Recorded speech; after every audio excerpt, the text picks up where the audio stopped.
Hello everyone. सभी बच्चों को ये सूचित किया जाता है कि आपकी एग्जामिनेशन JEE की एग्जामिनेशन 24 तारीख से 24 जनवरी 2023 से शुरू हो रही है। सर ये बात तो हमें पता है जी, ये बात आपको पता है, लेकिन इसके लिए आप ज्यादा पैनिक ना हो, इसके लिए मैं आया हूं यहां पर। मतलब क्या?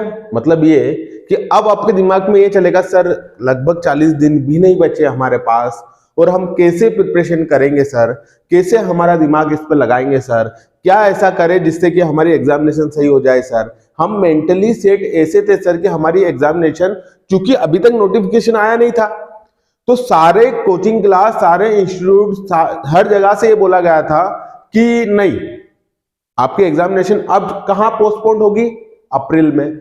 अभी डायरेक्ट नोटिफिकेशन एनटीए देता है, और उसके 4 दिन पहले जब मैगजीन्स में ये चीजें आती है कि आपकी एग्जामिनेशन जनवरी में ही होगी है और जन में ही होगी, और एग्जाम वैसा का वैसा ही होता है।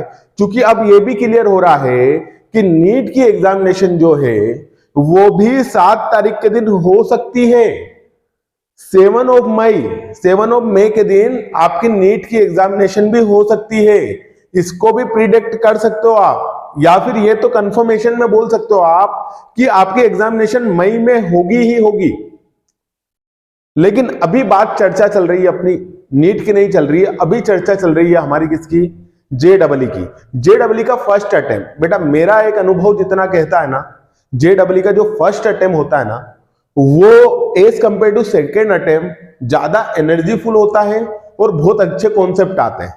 सेकेंड अटेम्प्ट में कॉन्सेप्ट का लेवल बढ़ जाता है बेटा। तो कोशिश यहां करें आप कि आप फर्स्ट अटेम्प्ट पे फोकस करें। तो सर फर्स्ट अटेम्प्ट पे फोकस कैसे करना है? सबसे पहले तो पैनिक ना होगा। पैनिक ना होना मतलब क्या? आप इतनी, मतलब ये मत सोचो कि अब होना क्या है मेरे साथ, अब क्या 40 दिन में थोड़ी होगा, अब तो मैं सेकेंड अटेम्प्ट पे जाऊंगा। नहीं, आपको फर्स्ट अटेम्प्ट ही क्लियर करना है, पहली चीज। अब एक होती है, 2 चीजों से आप फर्स्ट अटेम्प्ट क्लियर कर सकते हो। एक बहुत अच्छा टाइम मैनेजमेंट, और दूसरी चीज उससे भी बड़ी भारी पड़ती है, मेरी क्लास के बच्चों को हमेशा बोलता रहता हूं मैं कि पहली चीज होती है टाइम मैनेजमेंट। आपका टाइम मैनेजमेंट इतना तगड़ा होना चाहिए कि जिससे आप 40 दिन तो क्या 4 दिन में भी एग्जाम की प्रिपरेशन करने के लिए तैयार रहो।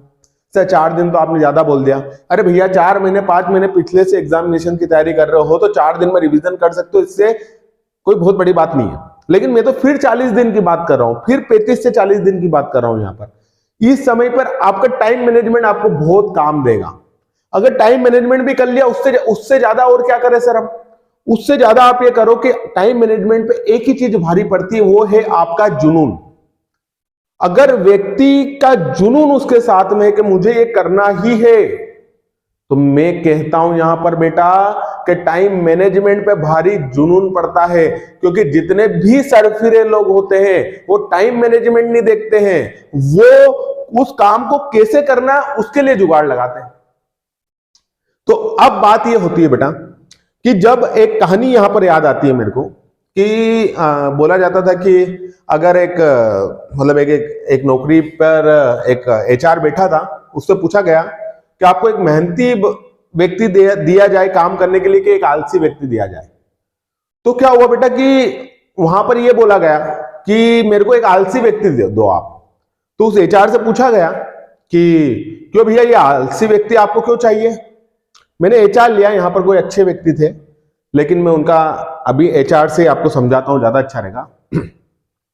तो कंडीशन आप समझ गए ना कि HR बैठा हुआ है। अब HR से पूछा गया एक व्यक्ति ने आके, क्या आपके सामने 2 व्यक्ति है, एक महा मेहनती है और एक महा आलसी है, तो आप किसको अपॉइंट करेंगे? तो HR बोलता है कि देखो भैया मैं आलसी को अपॉइंट करूंगा। तो उसने बोला कि यार कैसी बात कर रहे हो यार, आलसी को अपॉइंट कैसे कर सकते हो आप? मेहनती को करो ना, मेहनती करेगा तो। क्योंकि नहीं, मेरा दिमाग सोचने का अलग है। क्या अलग है? तो क्योंकि अगर मैं मेहनती को अगर लूंगा तो वो हर काम में मेहनत दिखाएगा, और मैं अगर आलसी को लूंगा तो वो हर मेहनती काम पर भी वो जुगाड़ ढूंढने की कोशिश करेगा कि ये कितनी आसानी से हो सके। आपको भी इस बार मेहनती नहीं बनना है, ना कि आलसी बनना है। आपको स्मार्ट वर्क करना है। हार्ड वर्क के साथ साथ आपको स्मार्ट वर्क यहां पर करना है। और अगर आप स्मार्ट वर्क कर गए तो बेटा ये मुसीबत, ये जो मुसीबत नहीं कह सकते, ये जो अपॉर्चुनिटी लोग की कहीं के लिए मुसीबत है, कहीं के लिए अभी अपॉर्चुनिटी जो अपनी है, ये जो अपॉर्चुनिटी है कि 40 दिन में तो सिर्फ आपकी एग्जाम तो नहीं होना है ना। इधर देखिए, आपकी एग्जाम तो सिर्फ 40 दिन में नहीं होना है ना। जितने भी ऑल इंडिया में स्टूडेंट है जो JEE के लिए एग्जामिनेशन की तैयारी कर रहे थे, उन सभी की एग्जामिनेशन 24 से 31 जनवरी के बीच में होना है। तो क्यों ना इसके बीच में ऐसा चमत्कार किया जाए, क्यों ना इसके बीच में ऐसा चमत्कार किया जाए कि यहां पर हम पहले ही अटेम्प्ट में 95 के ऊपर परसेंटाइल लेके बता दे और हम वहीं सिक्योर हो जाएं और अगले ही मंथ हमारा बोर्ड अगर फोड़ दे हम, तो कैसा रहेगा, तो कैसा रहेगा। बात समझने की कोशिश करो बेटा, ये अपॉर्चुनिटी है, भिड़ जाओ डायरेक्ट दिमाग पे। अरे अर्जुन को बोला गया था बेटा, अर्जुन को बोला गया था, भगवान श्री कृष्ण के साथ में जो अर्जुन थे उनको बोला गया था, उनके गुरु सब सामने खड़े थे और उनके 5-6 भाई कौरव पांडव सब खड़े हुए थे, 8-10 लोग, और उनको एक पेड़ दिखाया गया और पेड़ पर एक चिड़िया बैठी हुई थी बेटा। पेड़ पर क्या बैठी हुई थी? एक चिड़िया बैठी हुई थी। और पेड़ पे जब एक चिड़िया बैठी हुई थी ना बेटा, तो उस चिड़िया को जब है ना गुरुजी ने बोला उनके कि बेटा, सबसे पहले उनके पहले वाले भाई को बुलाया, इधर आओ भीम। भीम गए, बेटा आपको क्या दिख रहा है? भीम ने बोला कि सर मुझे पेड़ दिख रहा है। पेड़ पर क्या दिख रहा है? सर पेड़ पर बहुत सारी पत्तियां दिख रही है। अरे और क्या दिख रहा है आपको?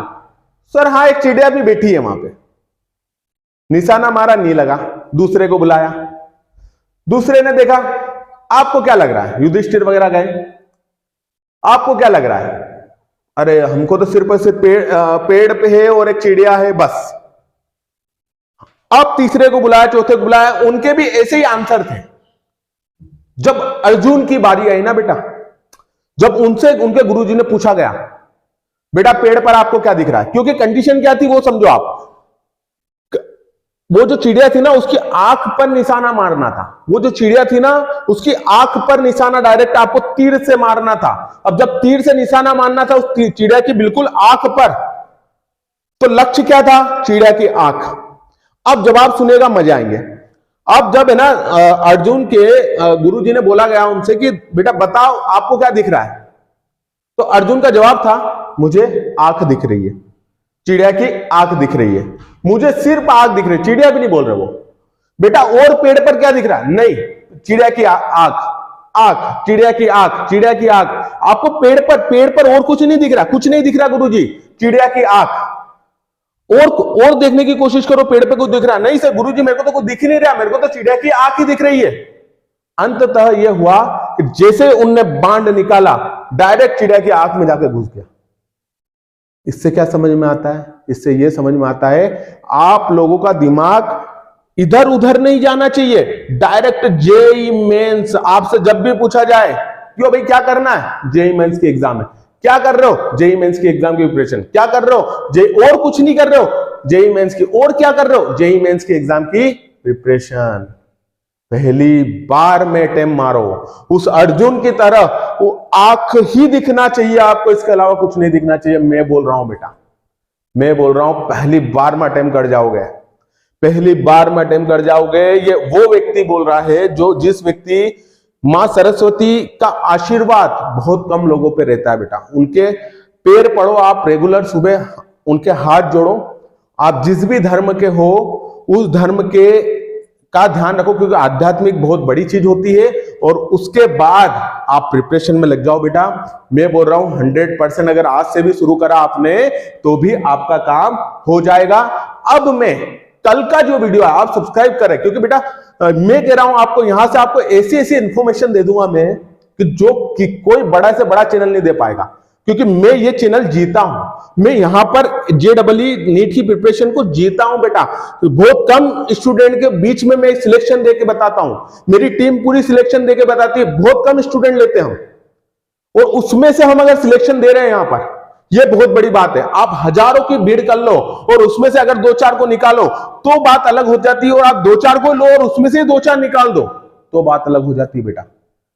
हम वो है, इसलिए मैं आपको बोल रहा हूं आपको कि मैं बहुत 4-10 बच्चों के ऊपर रिसर्च करने के बाद आपके पास आता हूं मैं। ध्यान दीजिएगा, कल आपको इन 35-40 दिन में कैसे पढ़ना है, क्या क्या पढ़ना है, और मैं कैसे पढ़ूंगा आपको यूट्यूब पे। मैं कैसे पढ़ूंगा उन टॉपिक को, जिन टॉपिक जो आईएमपी टॉपिक है। मैं कल आईएमपी टॉपिक का वीडियो लेकर आऊंगा आपके पास। मैं कैसे पढ़ूंगा उस पर अपन बात करेंगे। आपको कैसे पढ़ना उस पर बात करेंगे। पैनिक ना हो, संघर्ष करें, कैसे तैयारी करना है, कैसे फर्स्ट अटेम्प्ट में क्लियर करना है, इन सभी चीजों को मैंने क्लियर करना है। कहां से क्लियर करना है, यह श्रृंखला अभी चालू हुई है, बहुत आगे तक लेके जाएंगे। Thank you very much.